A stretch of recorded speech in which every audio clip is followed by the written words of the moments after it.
Bharatiya Janata party ने ऐलान कर दिया है कि महाराष्ट्र में नई सरकार का शपथ ग्रहण समारोह 5 दिसंबर को आजाद मैदान में होगा।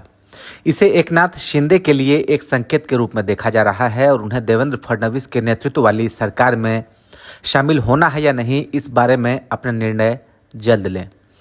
महाराष्ट्र बीजेपी प्रमुख चंद्रशेखर बावनकुले ने सोशल मीडिया एक्स पर एक वीडियो पोस्ट में कहा कि शपथ ग्रहण समारोह आजाद मैदान में होगा और प्रधानमंत्री नरेंद्र मोदी इसमें शामिल होंगे। बावनकुले ने कहा, इस ऐतिहासिक शपथ ग्रहण का इंतजार खत्म हुआ। हम जनता को उनके समर्थन के लिए धन्यवाद देते हैं।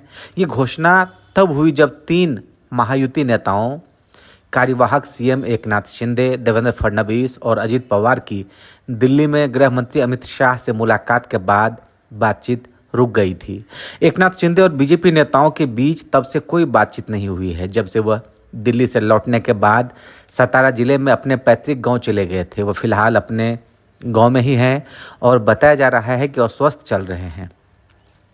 दिल्ली और मुंबई के राजनीतिक हलकों में इस बात की चर्चा है कि महाराष्ट्र बीजेपी अध्यक्ष का वीडियो पोस्ट एकनाथ शिंदे के लिए एक स्पष्ट संदेश है कि वह मुंबई आएं और फडणवीस सरकार का हिस्सा बनने के लिए सहमत हों।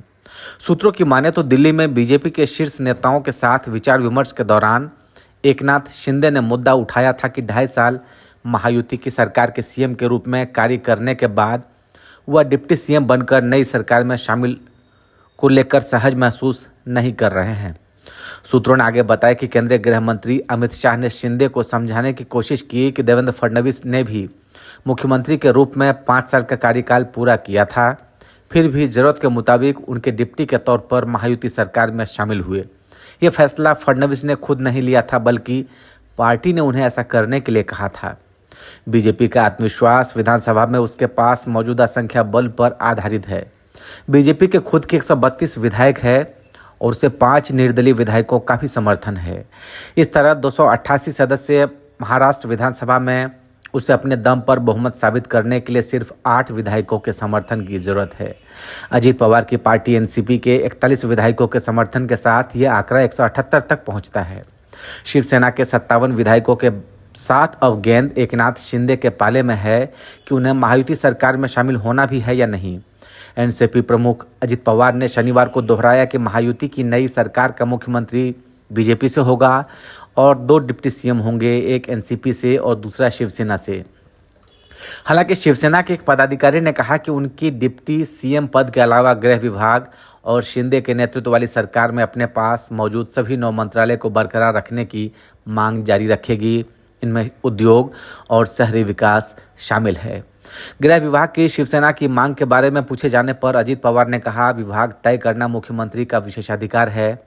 विभागों को लेकर कोई रस्साकसी नहीं है। शिवसेना के संजय शिरसाट ने पार्टी की मांग को जायज ठहराया। उन्होंने कहा कि जब बीजेपी के पास डिप्टी सीएम का पद था तो उन्हें गृह विभाग मिला, इसलिए ये उचित है कि हम इस पर जोर दें। अगर गृह विभाग का प्रभारी कोई तेज तर्रार नेता होगा तो दंगाइयों को दूर रखेगा। शिवसेना पदाधिकारी ने कहा कि बीजेपी के साथ बैक चैनल वार्ता या बातचीत नहीं चल रही है। किसी भी फॉर्मूले पर तभी चर्चा की जाएगी जब एकनाथ शिंदे, देवेंद्र फडणवीस और अजित पवार व्यक्तिगत रूप से मिलेंगे। नई दिल्ली में केंद्रीय गृह मंत्री अमित शाह के साथ बैठक के बाद एकनाथ शिंदे ने स्पष्ट कर दिया था कि वह अगले सीएम पर उनके और पीएम मोदी के फैसले को पूरी तरह दिल से स्वीकार करेंगे। दिल्ली बैठक में सीएम के साथ किसी नाम का ऐलान नहीं हुआ, सिर्फ यही संकेत दिया गया कि सीएम बीजेपी का होगा। यह निर्णय लिया गया कि सटीक फॉर्मूला मुंबई में शिंदे, फडणवीस और अजित पवार मिलकर तय करेंगे और फिर नई दिल्ली को रिपोर्ट किया जाएगा। मुख्यमंत्री शिंदे के दिल्ली से लौटने के बाद महायुति की कोई बैठक नहीं हो सकी है, क्योंकि एकनाथ शिंदे मुंबई आने के बजाय सीधे सतारा जिले में स्थित अपने पैतृक गांव चले गए। बीजेपी ने अब तक अपना विधायक दल का नेता भी नहीं चुना। पिछली महायुति सरकार में सीएम एकनाथ शिंदे शहरी विकास विभाग के प्रमुख थे। गुलाबराव पाटिल जल आपूर्ति और स्वच्छता मंत्री थे। दादा भूसे बंदरगाह और खनन मंत्री थे। उदय सामंत उद्योग मंत्री थे और तानाजी सावंत के पास सार्वजनिक स्वास्थ्य और परिवार कल्याण विभाग था। शिवसेना नेता संजय शिरसाट ने कहा, हमारे मंत्रियों को इस सरकार में केवल 2.5 साल मिले, इसलिए उन्हें काम करने के लिए और समय चाहिए। शिवसेना इस पर स्पष्ट है। एकनाथ शिंदे खुद डिप्टी सीएम बनेंगे या वह किसी को इस पद के लिए नामित करेंगे, यह फैसला उनको लेना है। इस बीच शिवसेना यूबीटी प्रमुख उद्धव ठाकरे ने कहा कि एमवीए सरकार बनने से पहले उन्होंने राष्ट्रपति शासन की घोषणा की थी। अब इतने बड़े बहुमत के बाद महायुति सरकार अभी तक नहीं बनी है। विधानसभा का कार्यकाल खत्म हो गया है, राष्ट्रपति शासन घोषित क्यों नहीं किया जाता है। उद्धव ठाकरे ने शिंदे के सतारा में अपने गांव चले जाने पर भी कटाक्ष किया। उन्होंने कहा, इतने प्रचंड बहुमत के बाद कुछ लोग राजभवन की बजाय अपने खेतों में जा रहे हैं। संजय राउत ने कहा, शिंदे मानसिक और शारीरिक रूप से असहज दिख रहे हैं और उनके चेहरे पर मुस्कान और आंखों की चमक चली गई है।